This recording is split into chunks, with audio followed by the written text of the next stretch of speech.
Joe Rossinello, and once more, let us go into the breach. Joe, what do you think of Danielle Smith? She's Well, the she Go does a ahead. lot of talking. She tries to come off as a conservative. We'll see. There's a lot of talk, particularly from Maxime Bernier, that the conservatives really aren't conservative. I mean, she did have a big win. We'll see where it goes. But ultimately, I'll be honest with you, I think Canada needs an exorcism. And I think a lot of the politicians aren't providing the solutions, the real solutions that Canada needs. Well, I mean, remember, Joe, their solution is always the same thing. Look, they create the problems, and then they say we have the solution to the problems. So they'll create a problem, like they'll make it up out of thin air, like climate change. Okay, when we were kids, the Earth was too cold, then it was too hot. Then they called it global cooling, then global warming, and then they realized because of the natural fluctuations in temperature, they were being shown to be the liars that they are. So then they started calling it climate change. Okay. It's a made up problem. Okay. That's what it is. And it's a reason for them, people like Trudeau, people like, well, Biden doesn't really have an original thought in his head. So the people that control Biden, Barack Obama, okay, they do the same thing in America. They create the problem and then they say, you know what's causing the problem? Businesses. So what are we going to do? We have to put the shackles on those businesses. Well, Danielle Smith, and this was in LifeSite News, she slammed the Trudeau government for introducing this quote unquote just transition climate bill. You know what I hear, Joe, when I hear that? Just transition. I hear Biden going, oh, come on, man. Oh, come on, man. No, it's not come on. No, I'm not listening to you. You're lying through your teeth about the whole climate agenda. You have all these scientists who rely on funding. You coerce them into parroting your line so that they keep getting their funding. In the meantime, you're lying to everybody. And Danielle Smith basically said, Alberta will not recognize, cooperate with, or enforce any attempt to phase out our province's oil and gas industry or its workforce. This is non-negotiable.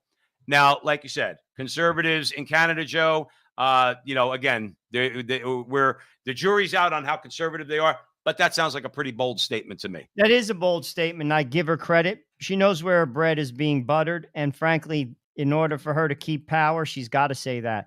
Now, what does Trudeau and the Liberals do? That's the question. They could do a lot to make her life and the people's lives of Alberta very difficult. He's already made their lives difficult. He does control the wheels of power. Right. And, and then we'll see if she continues to stay firm. I hope she does.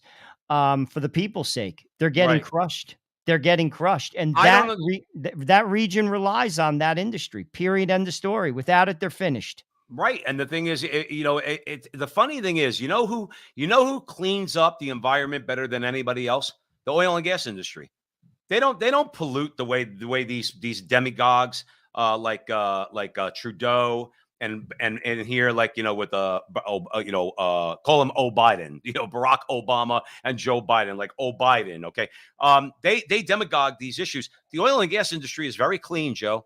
They're lying when they say that they go out and pollute. They just don't like the fact that oil and gas are the fuel, literal fuel that we need to run the engine of a free market economy. And if you look at these people as what they are, they're communists. That's what they are. They don't want businesses to flourish, okay? Or at least they don't want businesses to flourish without them having some control over it. So on the one hand, you have people who call themselves communists. They have no problem taking over the means of production in particular industries. And on the other hand, they act like fascists. If they can't take over the industry completely, then they're going to have an alliance between big government, big business, and big labor.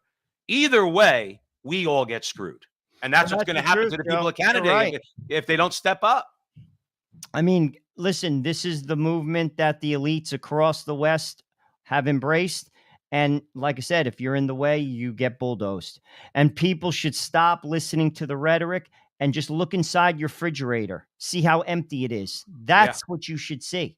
They should also look to recent history and see, and you covered it at the front line with Joe and Joe. They should look to recent history and see the actions that Trudeau's government took against those who would protest, namely the truckers convoy.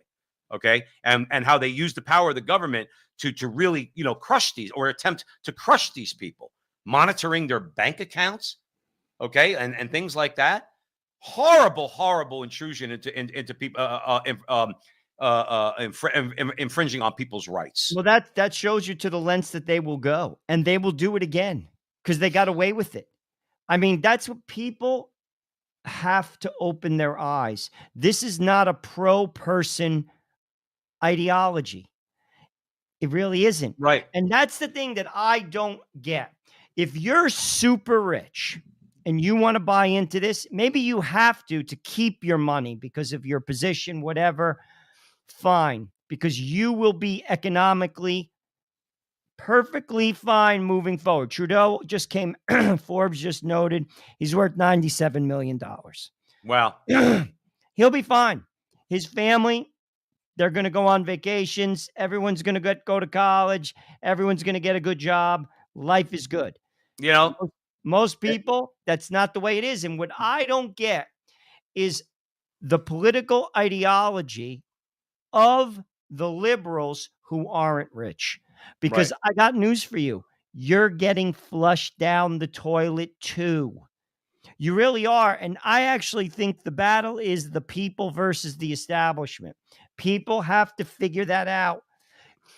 No one's getting anything done. You have to get Right. your country back.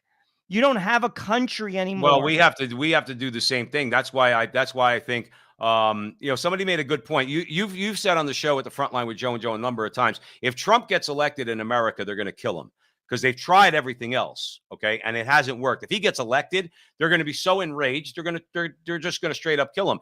But you know who else I think that about? I think if RFK Jr.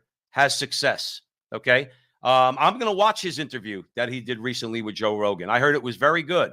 I heard he's very level-headed. Now, again, on the abortion issue is going to be where it's going to get a little sticky.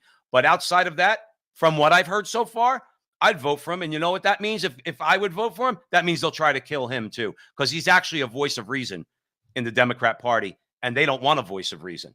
Okay. Well, that's where, and it's very similar to Canada, the parallels of the establishment versus the people are becoming stark. And to be truthful with you, when governments do that, you walk a fine line, because if enough people have their eyes open, and people are starting to become aware. For instance, you mentioned Joe Rogan.